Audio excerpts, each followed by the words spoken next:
for this area of the Pennsylvania State Police. Also, I'm joined by District Attorney Deb Ryan and also Rob Clark from the U.S. Marshal's Office. As you know, on the morning of Thursday, August 31st, inmate Danelo Cavalcante escaped from the Chester County Prison. The investigation into the escape is ongoing and is being conducted jointly by the Chester County District Attorney's Office and the Pennsylvania State Police. After the escape was detected at approximately 10 o'clock that morning, a county employee reported seeing an individual matching the description of Cavalcante south of the prison and near Route 52. Numerous law enforcement agencies searched that area but could not locate Cavalcante. The escape investigation and search was originally coordinated by the Chester County District Attorney's Office with assistance from the Pennsylvania State Police and numerous other local, state, and federal agencies. With much of the effort now focused in PSP primary coverage area, District Attorney Ryan has requested PSP to take a leading role in this investigation. We have agreed to do that and, of course, continue to work closely with the District Attorney's Office as we move forward. We continue to bring more technology and personnel to bear on this situation. Since the day of the escape, there have been several credible sightings within an area bordered by the intersection of Route 926 and 52, north on 52 to Parkersville Road, southeast to 926, and west to the intersection of 926 and 52 in Pocopson Township. In total, there have been 4 sightings within that boundary. The most recent credible sighting occurred yesterday afternoon, also within that bordered area. We have secured that area and continue to actively search it. While there are a number of challenges, we are confident that if he is in there, we will find him. We are asking for the public's help in a number of ways. First, familiarize themselves with the photograph and description of Cavalcante. There is every reason to believe he remains in this area. Second, within the secured area I've described, as well as near there, we are asking residents to check on their neighbors. If they're not at home, please let us know so we can check their property in their absence.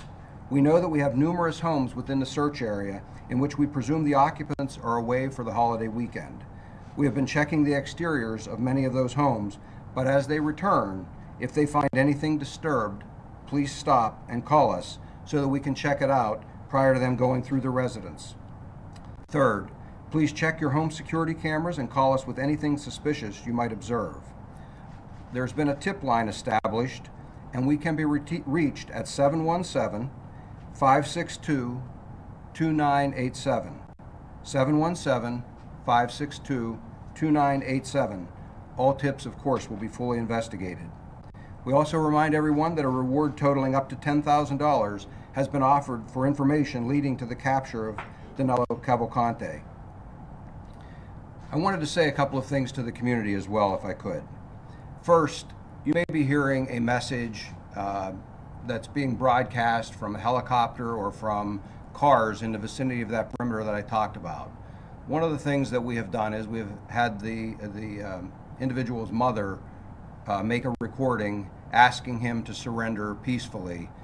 It's done in Spanish, or actually Portuguese, and it's being broadcast in an effort to facilitate his peaceful surrender.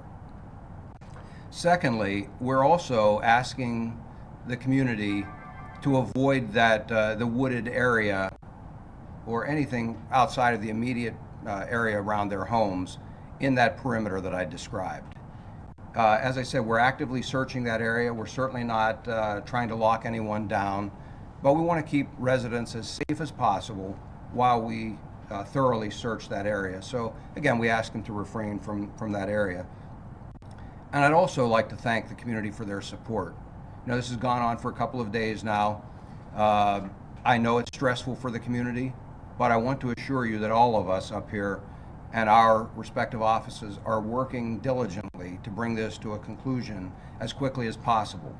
Please know we are devoting all available resources. We're constantly identifying additional needs. We're making sure we bring those in, and we will resolve this as quickly as possible and as safely as possible. With that said, we'll be happy to take questions if any of you have any.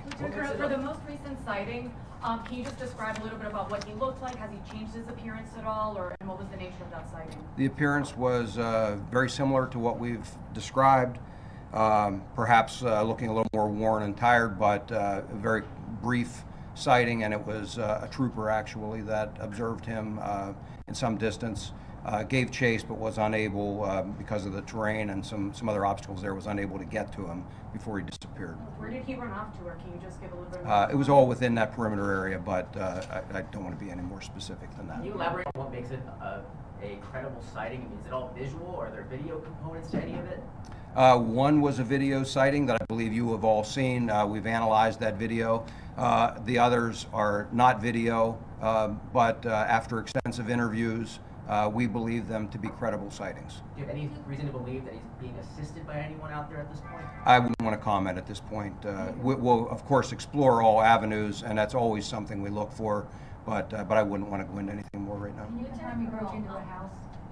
I'm sorry? Can you confirm that he broke into a house and stole food? We're hearing that. We can confirm that we have investigated actually 2 burglaries. The evidence is still under analysis at this point, and so I can't confirm that it was him, but they are of interest to us. So is that why you're telling people, because after this holiday weekend, like you said, people haven't been home, so is that really what you're stressing to people to make sure? Well, not only because of those 2 instances, but we know that that he is going to be looking for a means to sustain himself. He's going to need clothing, he's going to need food, and just to get in out of the weather. It's pretty hot out there. I'm sure he's looking for some better shelter. So for a lot of reasons, we would be concerned about where he might hide. Did you dispatch any of your troopers to Water Glen Drive for one of those apparent burglaries where? That's within the search area, and yes, we have investigated a number of things within that search area. I don't want to get any more specific than that. Obviously, it's been 5 days, so he needs to sustain himself in some way, whether that be food, water, as you mentioned, finding some type of shelter. Talk to me about when you're looking for someone who is in a desperate situation right now, what are those things that you're taking into account in terms of his needs at this point? Well, from experience, there are a lot of things that we'll consider, but certainly you have to keep in mind he's stressed right now. Imagine any one of you being placed in a situation where you may not have had a chance to pack, you don't have things with you other than what you're wearing, and you don't have cash, you don't have a credit card, you don't have any other means to support yourself. You're going to be desperate, and that's the situation he's in. But it's also why one of our practices in how we conduct these types of investigations and manhunts is that we'll continue to push him hard. I intend to stress him. I want to push him hard. He'll make mistakes. He'll show himself. He's already shown himself, we believe, a few times. We'll contain him, and we will eventually catch him. We will do it as quickly as possible. Obviously, it takes time. He is desperate. He does not want to be caught. He has very little to lose at this point. With school starting up soon, will search efforts impact any bus stops for children? How should parents kind of deal with that along with the road? So I'm going to defer to the school districts to communicate that information out. I can tell you that we have been in touch with the State Department of Education, having discussions about this, and also the district attorney has been in touch with several of the local superintendents. We're going to have another discussion later this afternoon. Ultimately, the decision rests with the school districts. We can provide them sort of the latest picture of what's going on in their areas, and then we ask them to make that decision and communicate that out to the parents. Have you authorized the use of deadly force to apprehend him? Yes. Can you elaborate a little bit more on that? If he is not actively surrendering, deadly force is authorized. This is for Deb Ryan. Have you completed your investigation into the prison break at this point, or are you still reviewing? Mike, our goal right now is to find this man and capture him. So we are channeling all of our efforts to bring him into custody. That is secondary, that is certainly a concern, but at this point, all manpower has been executed to find and hunt down this fugitive. But it's been 5 days. How can you not explain how he escaped? As I indicated, our focus right now is to capture this fugitive. He's a dangerous person. We will be able to update our investigation with respect to what happened at the prison at a later date. Right, but I mean, obviously the question is, like, could other people also escape? I mean, is there something, at issue with the prison where somebody else could pull this off? They have been looking into what happened and they are investigating what happened. I'm not at liberty at this point to share with the public what is going on with respect to that investigation. The prison is very aware of whatever vulnerabilities they had, and they have made efforts to correct those vulnerabilities. To clarify, you know how he escaped and you're just not saying, or you just don't know yet? As I indicated, we are working on the investigation with respect to the escape, but our main focus right now is to capture this fugitive. Because you confirmed Friday that there was another escape 2 months prior to this. So Yes, there was. So you did confirm that. That's correct. 2 months prior? I believe it was in May of this year. Okay, so that's not 2 months. Well, we interviewed a neighbor who said that he was in his shed, somebody who escaped a couple months ago. I think we're talking about the same suspect. Okay. Yeah. Can you Does confirm this about when guy you're talking seem to like the- he had a plan at all? Or was this it doesn't seem like he knew where to go?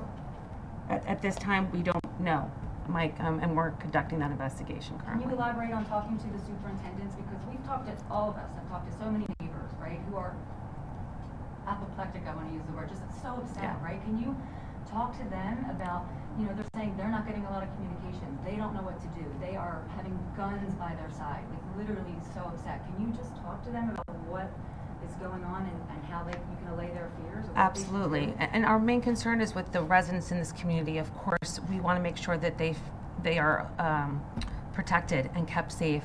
We have been in communication with the superintendents. We have been sending out reverse 911 calls to the residents in a 2-mile perimeter. So they're getting updates that the rest of the community outside of that area are not getting.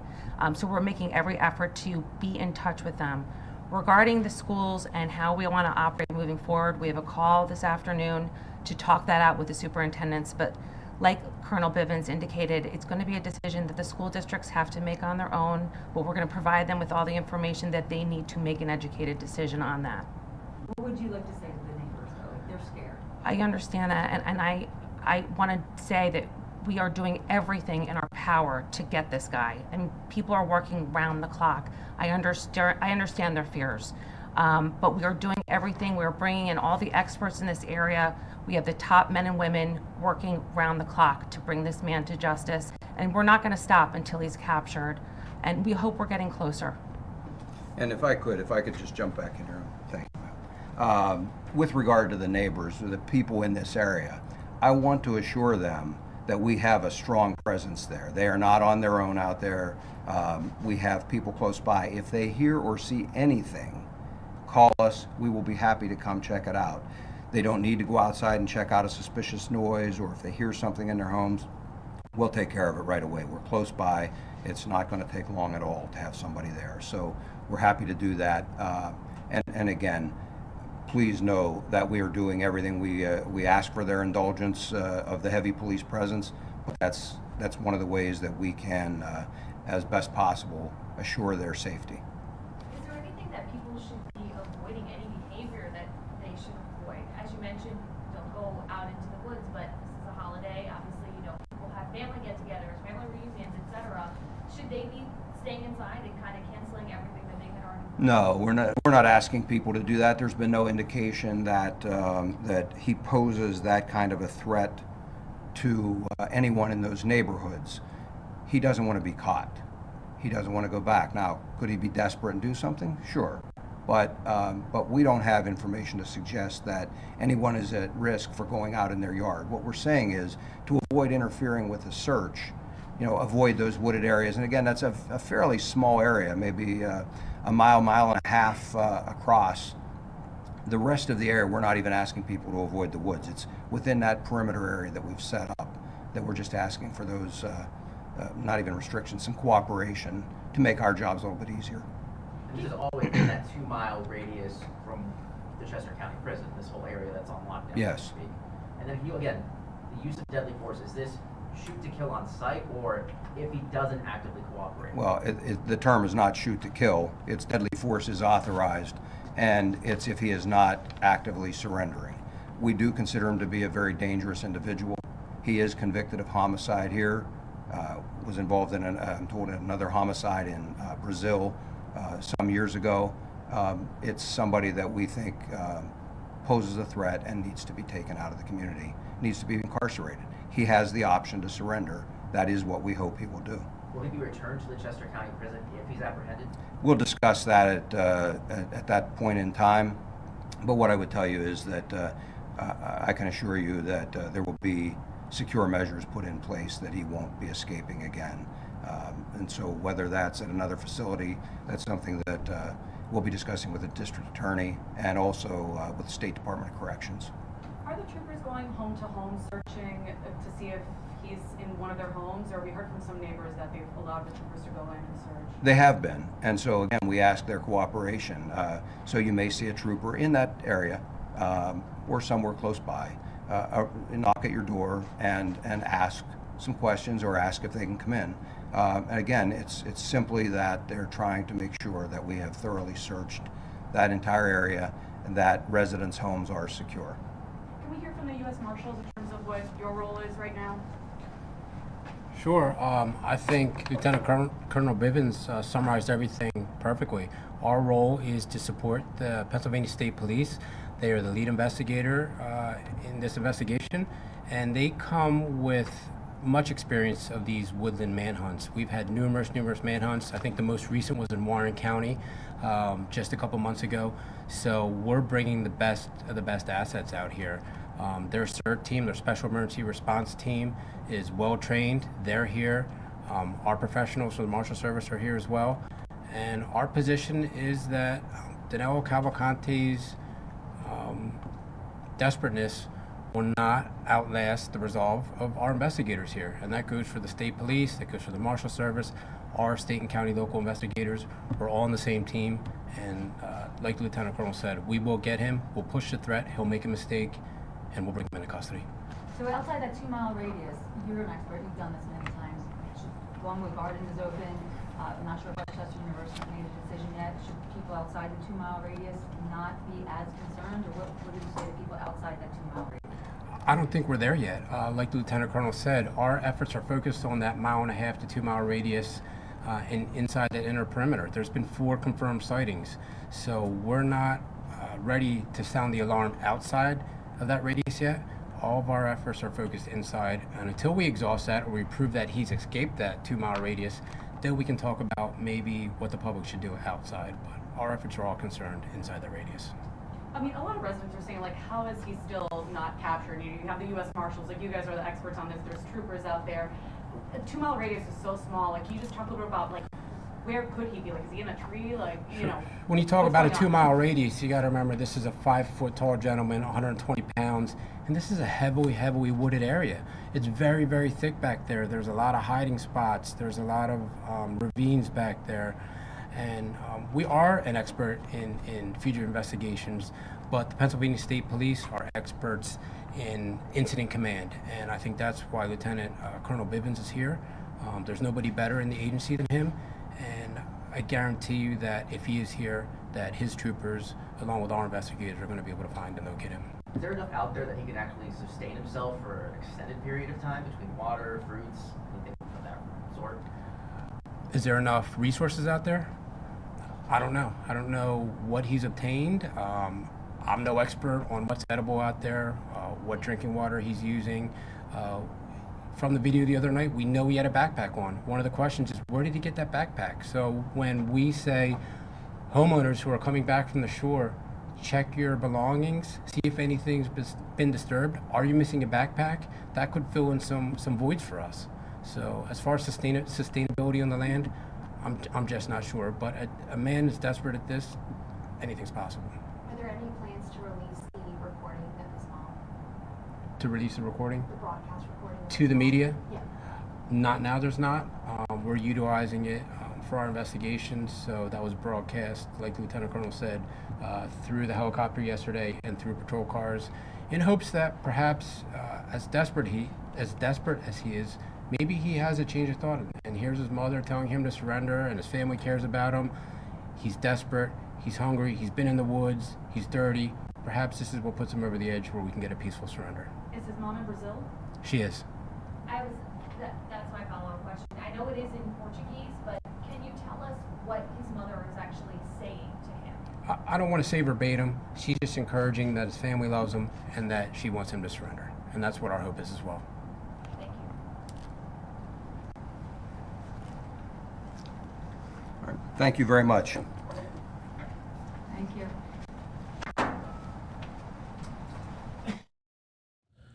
All right, that is the update there from officials in Chester County, Pennsylvania. The search is on for the escaped killer inmate, and they were talking about the struggles right now of trying to locate this individual, and we'll continue to wait for more answers here. Obviously, people in that community are really stressed right now, given the nature here of this escaped killer inmate. So we are going to